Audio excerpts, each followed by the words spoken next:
Hi, can you all hear me okay? Yeah. Great, I'm Nick Federici. I work for a number of progressive organizations in Olympia. I've lobbied down there for about 20 years. So like Assistant Chief Metz, who said he started in law enforcement 30 years ago, I started in middle school as well. I've worked on a lot of controversial issues. If you're a smoker, I'm sorry, I'm the guy who wrote the law to ban smoking in public places. So a number of the things that have already been said about the need to change the political culture and change the conversation are very important. I'm going to talk a little bit about how to do that in the immediate realm in terms of what to do this year in Olympia and try to get accomplishments, as well as some of the message framing stuff around that. As you've heard, sort of the opportunities right now, unfortunately the bills dealing with assault weapons and with magazine clips don't appear that they're moving forward. So you got to take what you can get, right? House Bill 1588 is the bill on the universal background checks. It passed out of the House Judiciary Committee last week and now sits in the House Rules Committee. If all of the members of the Rules Committee who are either from Seattle or sponsors of the bill vote for it out of the Rules Committee, it's not going to pass out of the Rules Committee and make it to the floor. It requires a broader thing. So how many people here are from the city of Seattle? All right, great. How many like me are suburban types? All right, super.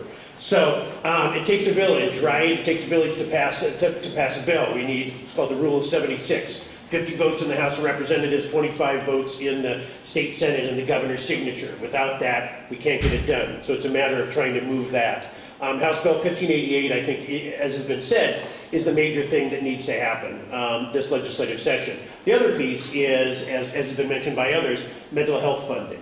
For prevention, for treatment, for stabilization, for triage, all of those pieces are very important. That's something that can be done in the budget. But right now, the focus in the next couple of weeks is on House Bill 1588. I had a political science professor that told me a long time ago that people demonstrate the depths of their convictions by the extent of their actions. So the easy things to do, meh. The things that are hard to do matter a lot more. So number of things you can do. You go to the legislative website, leg.wa.gov. If you don't know who your legislators are, that'll tell you. It'll give you their phone numbers. It'll give you their emails. It'll tell you something about them that you can learn what their frame of reference is and perhaps what the best way to approach them will be. There's also the legislative hotline, 1-800-562-6000. 1-800-562-6000. If you call that, you get to leave a message for all three of your legislators and the governor about 1588 or whatever the heck else you want to talk to them about. That's easy to do. Looking up their phone number and calling their offices directly to talk to the legislative assistant, to leave them a voicemail, to talk to them directly, that's a little harder. Sending them an email, even better, a little harder to do. Handwriting a letter, something nobody does anymore. A little harder, right? When I first started in politics, we would get, lots of letters, written and very few emails. And emails were a sign of sophistication. And so now, yeah, we all know that. Everybody laughs, right? So now handwriting a letter makes a lot of difference, right? So handwriting a letter. Visiting your legislator in Olympia, even better. Visiting them, regardless of what happens this legislative session, visiting them, sitting down with them at your local coffee shop and talking about your needs for a half an hour in your local community, in your neighborhood, even better. If you are on Facebook or if you are a Twitter, whatever the right phrase is for that, use that as a mechanism. Every legislator has a Facebook account. Be their Facebook friend. Find them. Be their Facebook friend. Then you have another method of communication that maybe a couple of thousand other folks have, right? It's all about raising their consciousness about that. And then join organizations that do alerts. League of Women Voters, Children's Alliance, Washington Alliance for Responsible Gun Ownership, or whatever it was called. Sorry, gun responsibility-ness, whatever, sorry. Whatever Sally tells you the right thing is. Join these alerts so you know what's happening and when and what you can do about it. And write letters to the editor. Change the community conversation. Change the perception of community norms. NRA and gun rights advocates write those things all the time, in their sleep, reflexively. As was said, our side of the conversation rarely articulates those things except to the choir. We talk to our friends about it, right? And everybody agrees and we feel great. And as Pauline Kael said once upon a time, I don't understand how Nixon won. Everybody I knew voted for, for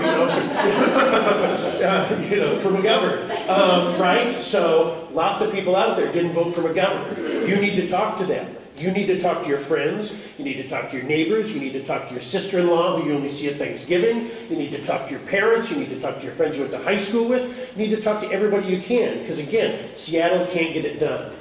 And you shouldn't be talking generally other than to Mike Hope, who's voted for this, or to Maureen Walsh from Walla Walla, who, in addition to being a great warrior on this, was a great warrior on marriage equality in the legislature and went on Rachel Maddow and stuff. They deserve to hear thank yous. Eastern Washington legislators, they don't want to hear from you. In fact, them hearing from you hurts us. Then they say, I just got all these pointy-headed liberals from Seattle writing me. I don't care about what they have to say, and they'll just send your emails to your own legislators. So contact your legislators. All politics is local, right? So, and it's all about sort of moving the needle, right? We talk about sort of the five-point spectrum in advocacy for people who are definite opponents to maybe opponents to on the fence or unknown to supporters to strong supporters. Every conversation with an elected official can potentially move them somewhere along that spectrum, and that's the thing. And move them from fair weather supporters to strong supporters to warriors on our issues.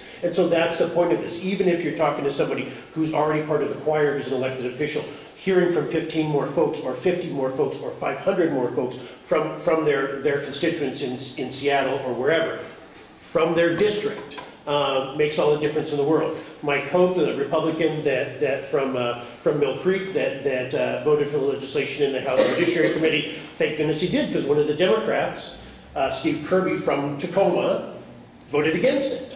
So you can't take anybody for granted, and you need to talk to everybody and make them a stronger supporter than they were before. Again, the conversation, as somebody said, this is about changing the long-term conversation. I was working in Olympia when Cal Anderson was in the legislature and passed away, and when Ed first came to the legislature and saw the Defense of Marriage Act passed with a 2/3 majority to overcome Governor Locke's veto 17 years ago. From there, we now lead the nation in marriage equality, or among the leaders in marriage equality. It's going to take that type of 17-year battle, and you all need to be in this battle for the next 17 years and recruit additional people to be part of it, or we're going to continue beating up against that wall of institutional resistance that the NRA and others constitute. So how to do this? Data is great. Data is what convinces elected officials that there's a problem. But stories are what convince them that there's something that needs to be done about it and what it is that they do about it. So you can give national data or local data, or talk about Sandy Hook, or talk about Aurora, or talk about Gabby Giffords, but it's the stuff that's right here in our backyards that matters to them the most. Again, all politics is local.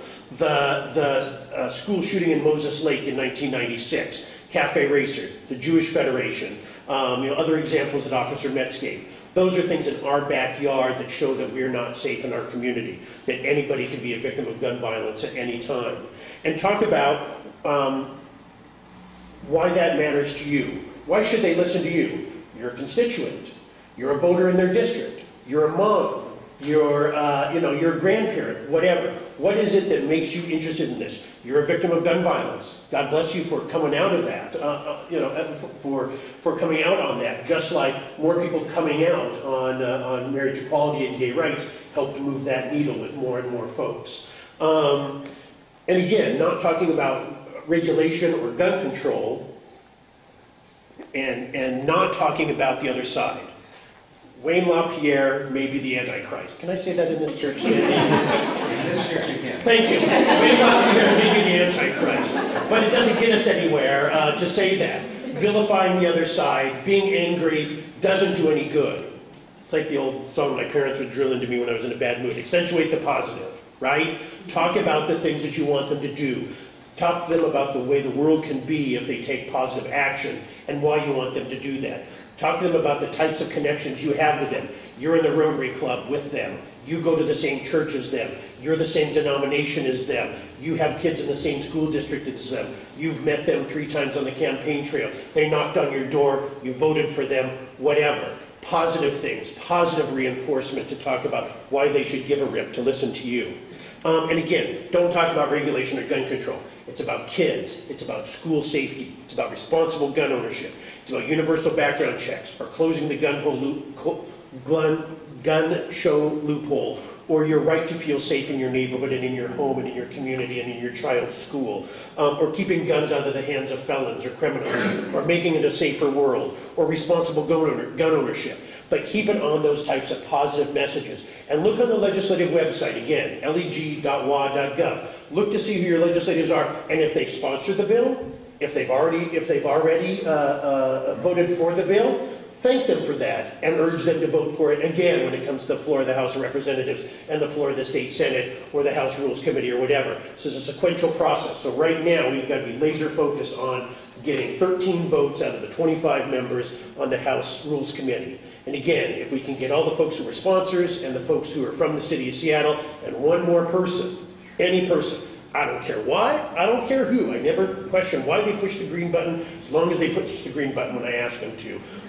13 votes on that, and then 50 votes in the House of Representatives. And everybody can do something about that by asking your legislators to vote for the bill, to talk to their other elected officials in the House of Representatives and the Senate to make a difference.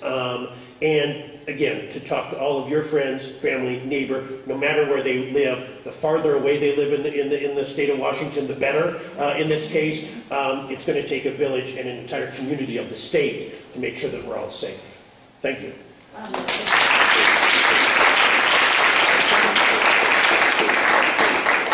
So, questions? Yes, ma'am. So how many times can you phone them and email them? But until you're sort of bugging them. When you've done that, right, and they say, yes, we're on your side, we're going to vote, we're going to do it. I'd say on a weekly basis. I think more than weekly basis starts to try their patience. Right. Oh, hello, Ms. Troopin, it's nice to talk to you again. Or I've heard of circumstances where they're like, oh, it's Jessica's number, I'm not going to answer that. Right. No, not Jessica specifically, but I like the number, sorry. But that's kind of, I did that. I did all the phones, and you get these staffers going, yeah, thank you so much, goodbye. Yeah, and you do it every week. And you do it every week.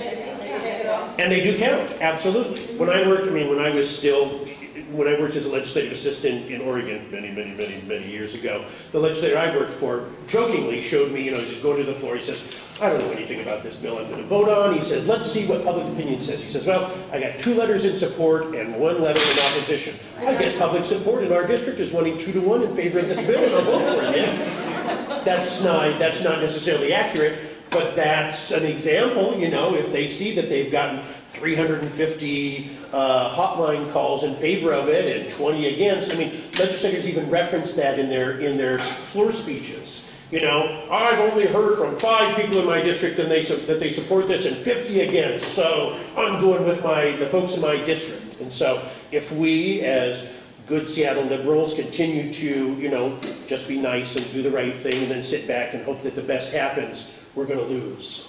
You've got to be aggressive within those bounds of trying people's patience. But, they'll let you know if they've heard from you too much. I try not to do it more than once a week. Do you want to reference the ratio of calls they've been getting for and against 1588? I don't know. I don't know I'm hearing it's 10 to 1. In favor? No, against. Yeah, that's probably true. So, I certainly know, from talking to Maureen Walsh last week, who's from Walla Walla, she is not hearing from a lot of people in her district thanking her for that. So we need to redress that. That's something, we can do for somebody who's from outside the district. We're not going to persuade her, but we can buck her up a little bit. So certainly lots of people are getting that type of ratio, and we need to make sure that people are comfortable, again, not just on this bill this year, but next year on whatever bills, and the year after that, and the year after that. The reason we did the secondhand smoke initiative is because for 6 consecutive years, we had our bills die in the legislature, right? Because one legislator blocked it. It happened to be Representative Walsh's predecessor in the legislature from Walla Walla. And so sometimes you just got to keep beating at that wall, and sometimes it's Chinese water torture, and continuing to just be patient and let sure that message sinks in over time, and eventually it will. The truth will out, I believe. So, yes, ma'am. how much time do we have before 1588 gets a vote in the Rules Committee, and then what's our approach in the Senate? Because I've heard we can get enough support to get the corresponding bill to the Senate floor, the whole Senate could vote on it, Yep. but I don't know the time frame. Well, the legislative session ends on April 28th. We probably have about 2.5 weeks before the bill has to be off the House floor and then over to the Senate. And then there's some deadlines every few weeks about getting out of committee, getting out of a money committee if it has to, which this shouldn't have to, getting off the Senate floor, and then getting reconciled between the House and the Senate. You know, the hardest sledding is going to be in the Senate. It's controlled largely by the Republicans right now, and the jurisdictional chair is 100% NRA voting member. Maybe he too will have a change of heart like Representative Hope did, but I wouldn't count on it. And so, again, it's a matter of, but you never know where your allies are going to be, right? You never know where that arch-conservative legislator from Eastern Washington had a sister-in-law who was at Columbine, right? You never know that type of stuff. Sometimes you know. But, you know, so it's a matter of getting that message out to as many people as possible, and cracks happen in the you know, the opposition's edifice in unexpected ways and in unexpected times. You know, just like it happened on gay rights, just like it happened on a lot of other progressive issues. We just have to keep being persistent and finding those cracks. Nick, you're talking about the Rules Committee and the need to get it moving beyond the Rules Committee. We need 13 votes. What do you think about this group making contact with each of the people on the Rules Committee? I am a proponent, and I have talked to, before I came back up here this weekend, I talked to a couple of legislators who are instrumental on this, and they recommended talking to your own legislators as opposed to targeting legislators from outside your district. But I think that, you know, who lives in the 43rd legislative district? Frank Chopp chairs the House Rules Committee. Who lives in the 36th district? Gail Tarleton is on the Rules Committee. Who lives in the 37th district? Eric Pettigrew sits on the Rules Committee. Who lives in Shoreline or Northwest Seattle? Cindy Ryu sits on the House Rules Committee. So those are four people that we can contact right now to make a difference. Larry Springer from Kirkland, Marco Leas from Edmonds, Marcy Maxwell from Renton, Tina Orwell from Des Moines, Mary Helen Roberts from Linwood. All of them are on the Rules Committee. They're all our sponsors and presumably will vote for the bill as well, but we still need to say thank you. Please vote for it to come out of the House Rules Committee. So again, I don't think that it makes a difference, and indeed some legislators that I talked to this week said they think it actually hurts sometimes for folks to call other folks. I think it's more effective to say to your legislator, this is important to me. Will you please talk to your colleagues? Because they say, you know, because you don't want to run off the hook. Oh, I'm sorry, I don't sit on that committee. I can't help you. Yes, you can. You can tell Speaker Chopp that you want him to bring the bill up for a vote. You can tell your colleagues on the House Rules Committee to please move this. I'm a big believer in that's I mean, as an elected official, you may have a different perspective about that, but in the sort of district specific way the legislature works, I think that's the most effective tool to use. Yes, ma'am. This is exactly the kind of strategic guidance that I think we collectively, I might need, without you telling me that Gail Tarleton is actually an important piece of this right now. I wouldn't, I mean, you know, call your legislator, that's the thing that we hear all the time, right? But I need to know what that targeted thing is. I'm wondering, can we get this structured and out an email through this group of, right now, before this date, send this message to these people? If we can get that structured, I think that'll be helpful for all of us to take that action, because otherwise it, you know, we need to take that action, we want to take that action, we just need to know the strategic, like, what's the right move. Yeah, I'm happy to work with Jessica and to work with Sally to make sure that and anybody else who has organizations that may want to plug into that to put a blurb together about that. Absolutely. Just a little add-on. If you've got a sister who lives in Spokane, in Mike Hadley's district, you know, I think if you contact outside the city, people that you know and love who can say, look, this is really important, and ask them if they will. Maybe you can only get to one person, but if 20 of us can get to that one person, exactly. It really helps. So I think your idea is really helpful. Like, let's have a list, let's know who's there, and then if you know somebody who's in that district, ask them to make a call. I always say I can't remember the name of the shampoo. It's like I'm dating myself. The shampoo ad from the 70s. You know, you tell two friends, and they tell two friends, and they tell two friends, and so on and so on. I watched too much TV as a kid. Sorry. Other questions, comments? Great, thank you all for being here. And